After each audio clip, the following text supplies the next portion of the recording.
So personas are models, examples, and archetypes that humanize and individualize a specific target market.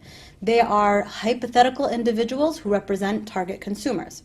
So Khalid, just to explain to our attendees or our listeners, let's just take an example like a company such as Best Buy, for instance. They have different market segments. They have a market segment of females, between the ages of 39 to 45, the soccer mom, exactly. They're middle to upper class income. They're not very tech savvy. This is a target segment that they have. Mm-hmm. What they did was they took this target segment and they created Jill. She is a mom of 3 kids. She drives a minivan. She has, interests of watching different films. She lives in Farmington, Michigan. She went to such and such university. I forgot. They actually have all this information. Exactly. So again, it made this target market into an actual person that you can anticipate what are they going to be looking for and what are they going to be wondering, what are their motivations and so on. Okay. So, that's in a nutshell what personas is all about. Okay, and I think the concept of personas is not necessarily a new one, but it's rather an old concept. But when we talk about personas, we talk about temperaments.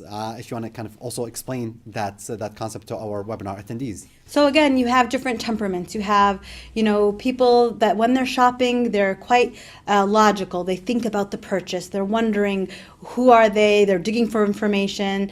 They want to know more. Then you have your impulsive shopper, credit card in hand, ready to make the purchase. That's me. That's definitely me. Right. They're 35% of the market, actually. 35% of the population are the impulsives. Impulsive shoppers. Okay. It makes me feel better about myself. Okay. You have then 15% that represent more of the caring persona. They are looking for social proof. Mm-hmm. Who else is purchasing this? Are there testimonials that are vouching for this service or for this product? Mm-hmm. And then you have 5% that actually represent the aggressive. What's in it for me?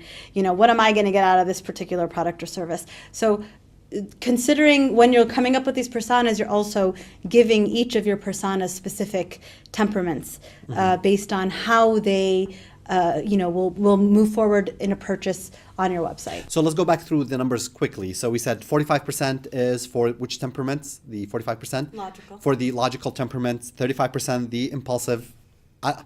I surf the web and with my credit card in hand, and I also regret my purchase decisions very quickly. So that's impulsive both ways. 15% is for the caring type persona, and 5% is for the aggressive type persona. But or the temperaments. A person doesn't have one temperament, correct? A person changes. I mean, yes, I am impulsive, but sometimes I am logical. Sometimes I find myself changing, and I guess this applies to everybody who's watching the webinar, attending the webinar. Certainly, you're not just one single way. However, these temperaments just in general describe the how you're going to be dealing with certain purchases.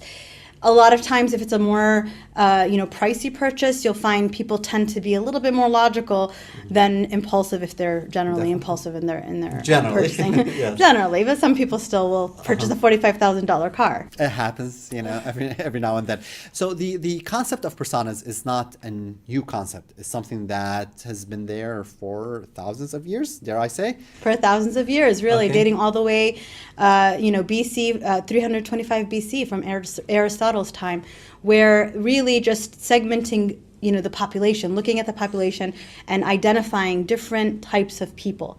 However, as the years went on, philosophers looked at this concept again and modified it more and more to really segment the market differently until the 1950s, where you have David Kinsey, who actually came up with different types, and again relating them more to marketing, relating to the purchase process and so forth. So that's kind of, I think the work and personas of David Kiersey definitely helped a lot kind of crystallize the concept of personas. But even in the 1920s as well, they were discussed. I think in the 1980s, that's when the concept of personas was actually taken into software and software development, and how do you develop software. And now we're talking about websites to appeal to different types of personas.